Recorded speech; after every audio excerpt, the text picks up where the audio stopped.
Ketika 7 lapis diri kita ini sudah berzikir, maka disitulah kita sedang membangun insan kamil.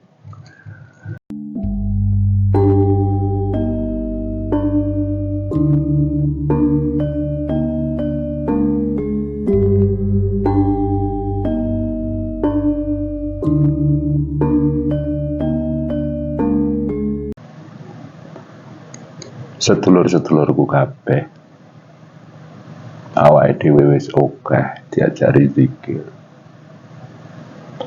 Kita udah banyak diajari banyak zikir.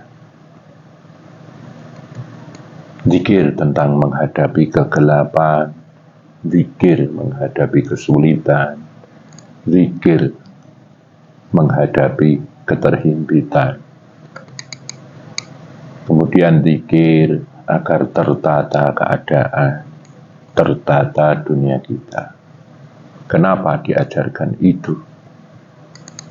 Agar kita di dalam keberadaan kita di dunia ini, termasuk golongan orang-orang yang berakhlak di dalam menghadapi setiap keadaan. Akhlak zikir di dalam kita menghadapi keadaan itu pun ada.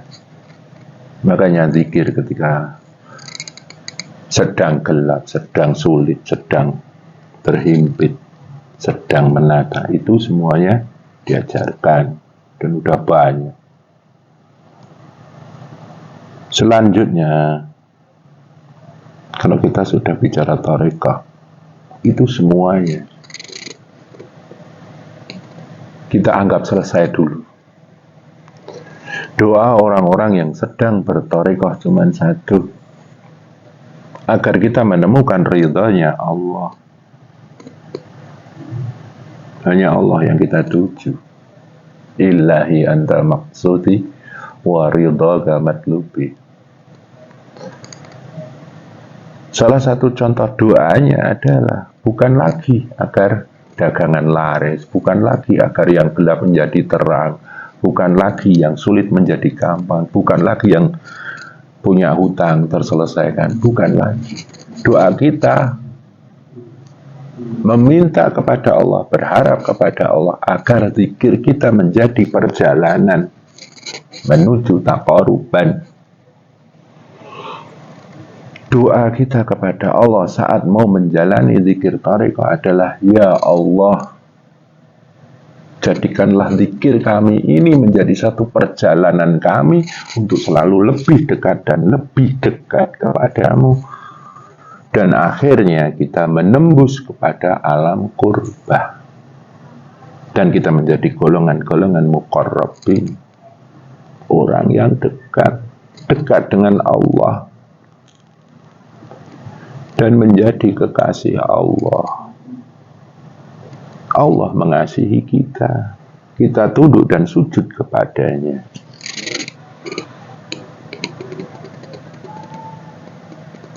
Kita harus mawas diri, introspeksi. Sudah selesaikah dunia kita? Sudah selesaikah benturan-benturan gesekan antara diri kita dengan dunia? Orang yang berjalan di ranah thariqah atau perjalanan menuju Allah itu harus selesai. Sudah tidak ada masalah. Kalaupun masih ada, anggap tidak ada masalah. Dan kita berniat untuk mendekat kepada Allah. Dan zikirnya itu ada salah satu ajaran yang sangat terkenal, yaitu martabat 7. 7 lapis diri kita, unsur-unsur diri kita yang berjumlah 7 itu harus kita zikirkan agar kita menjadi insan-insan yang berthariqah, insan-insan yang diperjalankan. Apa 7 lapis itu? Lapis yang paling luar adalah raga kita, kemudian nafsu kita, akal, itu adalah unsur zahiriyah. Kemudian unsur batiniah kita adalah ruh, rasa, nur atau cahaya terakhir adalah dat kita. Semuanya itu harus kita zikirkan supaya 7 maqamat di dalam diri kita itu menjadi tangga-tangga perjalanan menuju Tuhan, menuju Allah. Kita punya raga. Supaya kita bertarekah dengan raga kita, maka ada yang namanya zikir raga. Zikir raga ini lafaznya biasanya adalah la ilaha illallah. Raga kita ini kita talqin menjadi raga yang berzikir. Zikir raga itu adalah zikir kita yang kita talqinkan kepada raga. Dan seakan-akan raga kita yang berzikir la ilaha illallah. Maka raga kita tidak menjadi hijab antara diri kita dengan Allah, tapi menjadi tangga perjalanan atau tangga-tangga thariqah menuju kepada Allah Subhanahu wa ta'ala. Setelah raga ini kita zikirkan, selanjutnya adalah akal kita. Akal kita pun harus kita talqin untuk berzikir. Zikirnya juga la ilaha illallah. Kalau di tempat kita terkenal dengan namanya zikir tawaf. La ilaha illallah. Kita talqin akal kita untuk bisa berzikir, dan akhirnya akal menjadi tangga-tangga di dalam kita mendekat kepada Allah.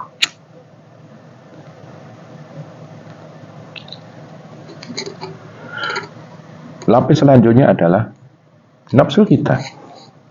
Nafsu kita harus kita zikirkan. Zikirnya adalah illallah. Isbat faqat. Kalau tadi raga dan akal itu la ilaha illallah. Nabi isbat. Kalau nafsu isbat faqat. Illallah. Yang ada hanya Allah. Jangan sampai nafsu ini berontak kepada kita, durhaka kepada kita, dan akhirnya kita terjebak oleh nafsu kita sendiri.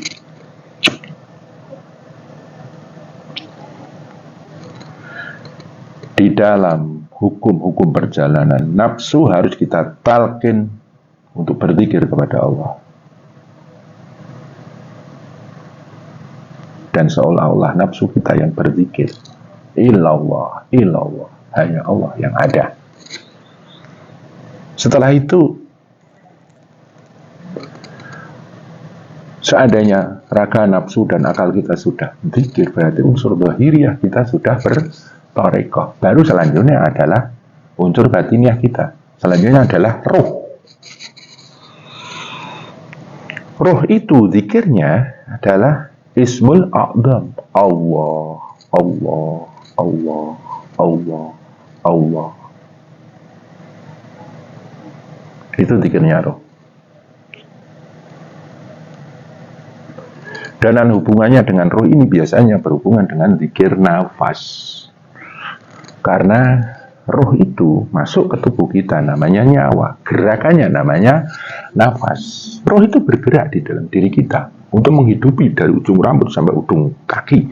Zahir batin kita dihidupi Allah lewat ruh kita.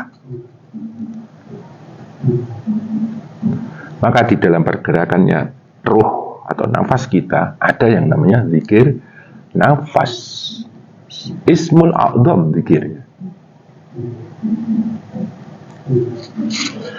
Setelah ruh berzikir, karena sering kita talqin untuk zikir, selanjutnya yang berzikir dan kita talqin untuk berzikir adalah rasa kita. Dan rasa kita akan menembus kepada rasa kita. Rasa adalah keterhubungan rasa kita dengan Allah.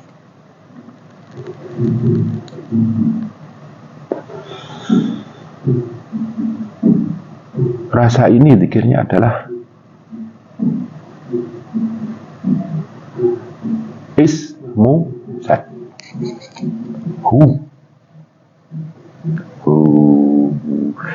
Ketika kita mengucapkan kita rasakan getaran-getaran tauhid di dalam semesta pribadi dan semesta raya. rasa kita harus menjadi tangga-tangga perjalanan kita untuk mendekat kepada Allah. Jangan sampai kita terjebak oleh perasaan kita sendiri. Setelah rasa berzikir, kita zikirkan cahaya kita berhubungan dengan Nurullah dan Nur Muhammad, Nur Adam, Nur Insan. Nurullah itu kun, Nur Insan itu fayakun. Biasanya berhubungan dengan sholawat. Sallallahu ala Muhammad. Sallallahu itu Nurullah, ala Muhammad itu Nur Muhammad.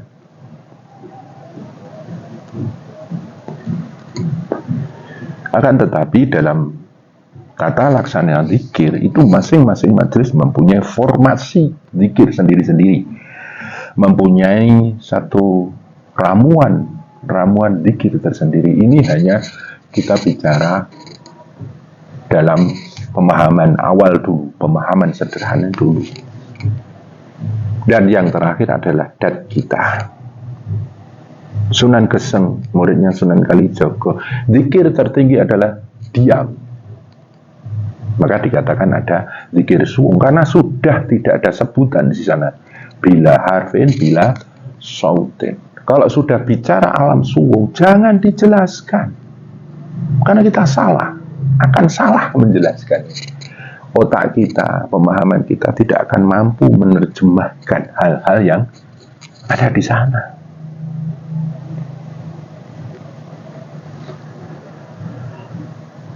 Selanjutnya, ketika 7 lapis diri kita ini sudah berzikir, maka disitulah kita sedang membangun insan kamil. Kekamilan kemanusiaan kita akan kita rakit di situ.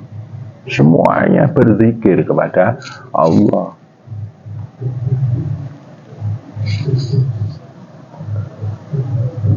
Dan selanjutnya ada konsep yang namanya fana. Yang namanya fana adalah kita lebur dengan diri kita sendiri, dat kita sendiri.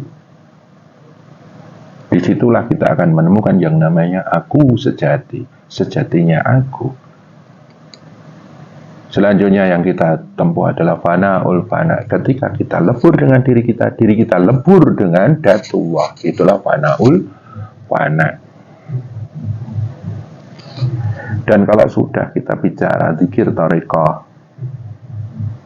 kita harus cari guru yang ada sanadnya menuju kepada Nabi besar Muhammad Shallallahu Alaihi Wasallam. Makanya sanad itu penting.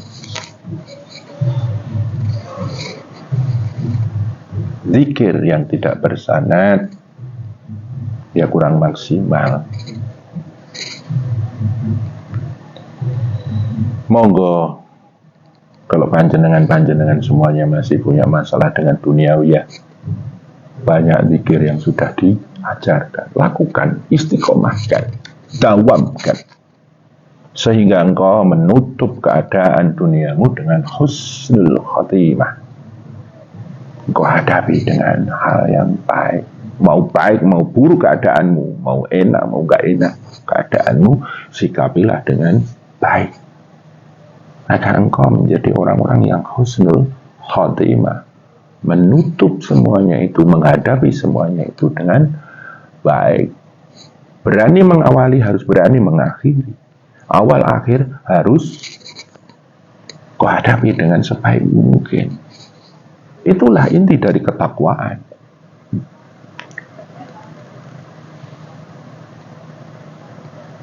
Jadi yang namanya majelis thariqah, pertama, dalam hal wukuf, kita berhenti, tidak berjalan, itu menghadapi setiap keadaan, setiap situasi dan kondisi itu dengan husnul khotimah, dengan kebaikan.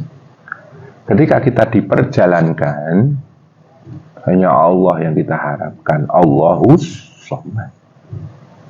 Kan kayak gitu. Tidak mungkin kita belajar di sebuah majelis thariqah berhubungan hanya menata dunia, terus berhubungan dengan keadaan, terus nasib, terus nggak akan selesainya, nggak akan ada selesainya maksud saya.